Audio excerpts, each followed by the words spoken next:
Good morning. It's 616, warning 616 two wolves. I promised you a veritable litter of videos. Here's the fourth one. Okay, I'm just going to be really brief about this. Good luck. Warning 616 is never brief, but I just want to highlight what I'm finding. Lots of times we sort of overlook what's happening in Alaska. All of a sudden, the heretofore absolutely silent MSM is literally veritably pouncing on the issue of tsunami debris, particularly in Alaska. So look at all the different varying perspectives on this. Let's make up our own minds. I personally am moving to a point where I don't want to focus on doom and gloom. I don't want to think about negative prophecy. I really want to move forward with hope in the power of God to look after us and to try to take a very balanced view. Here's one view. It's the Huffington Post. www.huffingtonpost.com. Now what they're doing is actually commenting upon some of the other MSM handling of this issue.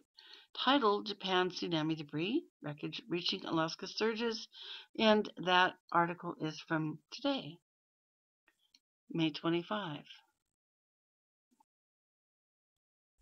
So they're covering the issue. I'll let you just go ahead and look at that. There is a slideshow.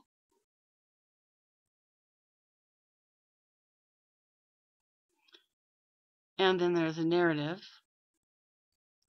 Bottles, plastic foam, and floating buoys are just a few of the scattershot items washing ashore in Alaska, part of a wave of debris surging toward U.S. shores from the March 2011 earthquake in Japan, CNN reports. Now, this is a bit of the CNN report.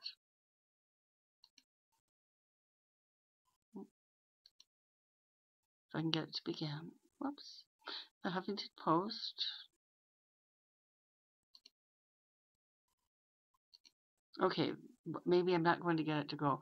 But come to this website, have a look at this page, watch this report. It's the typical manic MSM approach to everything. People panicking, frantic speech. Okay, there is the video. It's an interesting comment. Think about everything in your garage and imagine that dumping in the ocean. M. Sanjayan, CBS News Science and Environmental contributor, told the outlet. Some of it's going to make it out here intact, so a barrel might contain something. There's a huge discrepancy and disparity coming from officials, quote unquote, about what we are really facing on our shores. So let's make up our own minds and walk in balance. Watch the video above for more info. It does open. I just have a very slow browser. That's one perspective. And then a more conservative approach to the issue. This is from the Alaska Dispatch, May 24th. And they are actually referencing an earlier article from May 8th. Debris washing up on Kodiak may be from Japanese tsunami. But then the caption, Japanese debris, that's definitive, washed up on Kodiak Island's narrow cape, photographed on Tuesday, May 8th. So you can see, in and of itself, the Alaska Dispatch is attempting to take a moderate, calm, and balanced approach. That's www.alaskadispatch.com. Slideshow. The Alaska Dispatch tends to be a rural publication. But these are really disturbing photos. Kodiak has always been a very pristine island, and some of this may just be normal marine debris, because of course there's lots of large vessels that ply these waters, but not all. That was a propeller.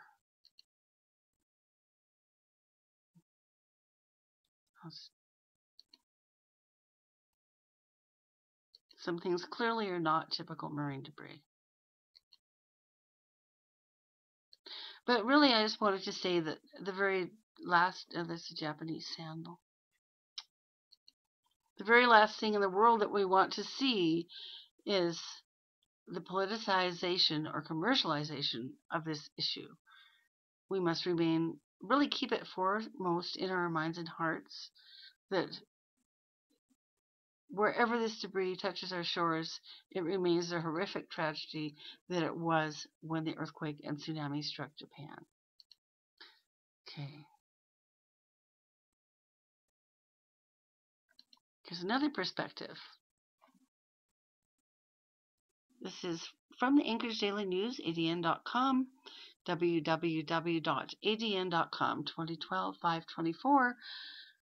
Toxic tsunami debris will flood Alaska shores. And you can find more photos here attached to this. Chris Pallister, this is quite another reputable media outlet for the most part. This is the Compass column, other points of view. Very few people recognize and appreciate the scale of the environmental disaster that is about to befoul the western North American coastline, particularly Alaska's. A recent NOAA estimate is quoted here. 30 billion pounds coming if only 1% of that reaches Alaska's shores. 30 million pounds of largely plastic and toxic debris will flood our sensitive intertidal ecosystem. Well, this is not alarmist, but it's very grim and very thorough and well researched. What we see unfolding is a slow motion environmental disaster that will far exceed any past pollution event ever to hit the west coast of North America, including the Exxon Valdez and Santa Barbara oil spills. Gulf of Alaska Keeper, this is a very good nonprofit, actually. I know a lot about them. Quoting here, it is a nonprofit whose primary mission is combating the marine debris issue in the northern Gulf of Alaska. They've been at work for a long, long while. And they're very reputable. So this article is written by a representative of Gulf of Alaska Keeper. Come to this article and read it. It's well written.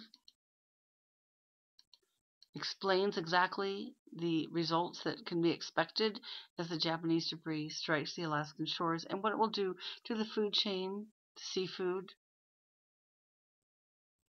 They detail what all these various plastics and chemicals are going to do. Millions of containers of hazardous chemicals. Everything from tiny medicinal ampules to large containers of toxic industrial chemicals is floating our way. So this article is very extensive. You'll need to go to it on your own. And I think we should all read this article. Chris Pallister, very respected Alaskan Executive Director of Gulf of Alaska Keeper based in Anchorage. John Klenish, environmental chemist at U of AA.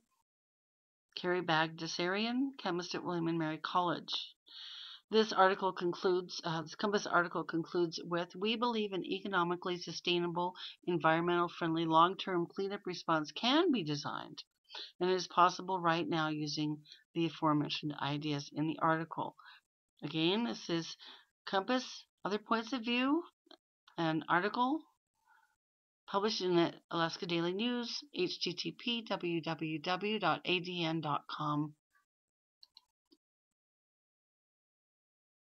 Well, here's another point of view. Hysteria and hype. CNN comes to Yakutat.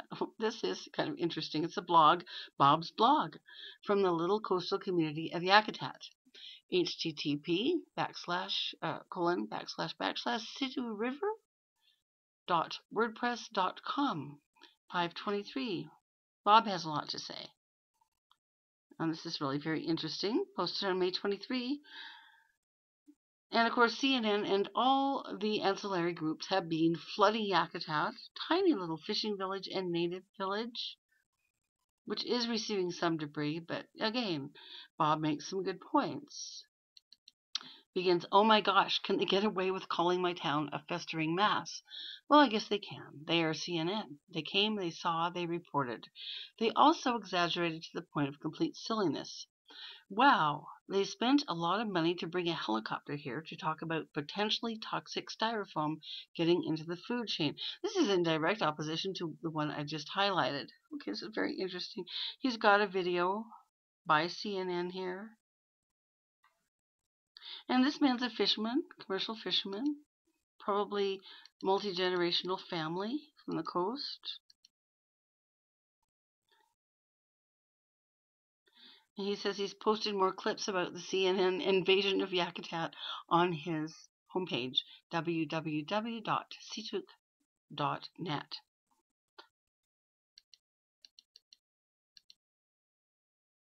Looks like we have someone on the payroll to check flotsam for radiation.